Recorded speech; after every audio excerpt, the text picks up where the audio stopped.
Hi everyone, and welcome to this video. I'm Marco Parisi, Head of IR, and I'm going to give you a short illustration of the 2022 results of SECO. 2022 has been a very challenging year, characterized especially in the first part by a hard shortage in the availability of several electronic components, as well as a strong inflationary effect, which affected the whole macroeconomic scenario. In this context, we managed to grow organically by 43% in the year, hitting 201 million euro in revenue, 44 million in adjusted EBITDA, and keeping profitability stable, both at the gross margin and EBITDA level compared to 2021. The business of Clea reached 18.5 million euro in the year, less than 2 years from its launch, and this helped counterbalance the negative effect in the edge computing business coming from the PPV, that is the pass-through of the higher cost of some components to our customers, to whom we just charged the extra cost and not the related margin, which of course had a temporarily dilutive effect on our gross margin. Visibility is also remaining high for the remainder of the year in light of an order backlog in a pipeline of opportunities that are remaining high, and average lead time of components that, despite still being twice as high compared to a normal scenario, are showing a progressive improvements month by month. Revenues showed a strong growth, looking both at the edge computing and the Clea businesses, with a growth that was very well spread by area and by end market.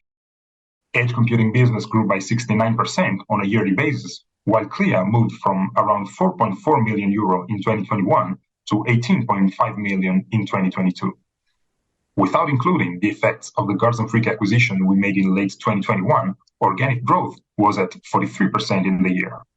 Gross margin-wise, the growth rate has been in line with revenue, and so the percentage incidence has remained broadly in line with 2021, not only thanks to the contribution of Clea, but also thanks to some price increase actions that started coming into effect during the year.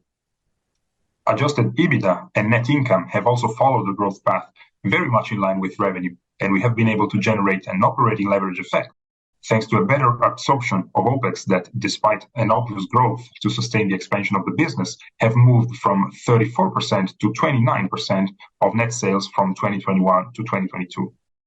Adjusted EBITDA is so at 22% of revenue, while adjusted net income has passed 20 million euro and remained in line incidence-wise with 2021 at 10% of revenue.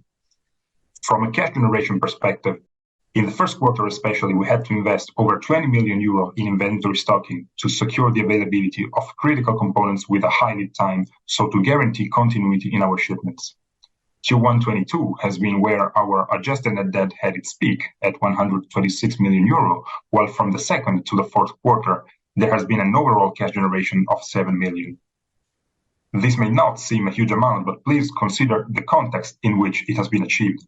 In the hardest period of the shortage, we were operating on lead times of around 52 to 54 weeks for some electronic components against a normal of 12 weeks. And now, even if we are seeing improvements on a monthly basis, lead times are at around 27 weeks. Also, in the last quarter of the year, we managed to decrease the amount of the inventory by almost 7 million euro. Overall, our 2022 growth and cash evolution allowed leverage to decrease from 3.1 to 2.7 times the adjusted EBITDA by the end of the year. Looking at how this year it started, order backlog is at 170 million euro. This is a very important indicator and needs to be read together with a few more elements. In fact, at this time last year, we were facing the hardest period of the shortage, so customers would often place orders several months in advance to secure the availability of our products and make sure we could procure the components on time. With lead times gradually easing, customers are now placing orders for a number of months, which is closer to a normal scenario where backlog typically covers around 6 to 7 months. That is how we have to read this indicator, considering that today's backlog has a shape which is much different and much closer to normal compared against the same period of 12 months ago.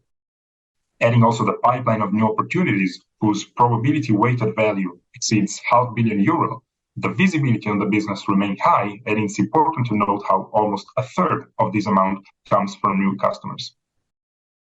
To conclude, we expect a strong Q1 with net sales expected to grow at around 30% versus the same period last year, as we are facing a robust demand of both edge computing solutions, many of which are new and expected to enter mass production this year, and Clea, which is expected to increase its contribution on total net sales with the recurring portion gaining share on the total Clea revenue.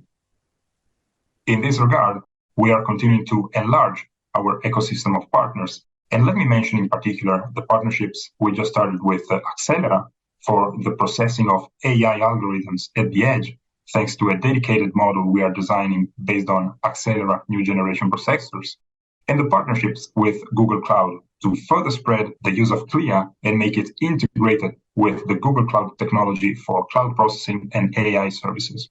This is very important as leveraging on a wider ecosystem of partners represents a big chance for us to seize pure platform business opportunities with customers where Clea can be used as an operating system on which our customers and the ecosystem of partners can develop their value-added solutions. For us, this becomes a much more scalable business model where much less customization is required and the recurring revenue component can come sooner in time. And finally, let me mention the Clea App Store that we will launch in April this year.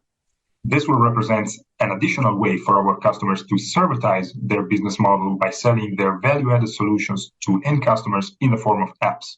Here, Clea is going to be the operating systems behind the store. So for us, this is going to represent an incremental source of recurring revenue for the years to come.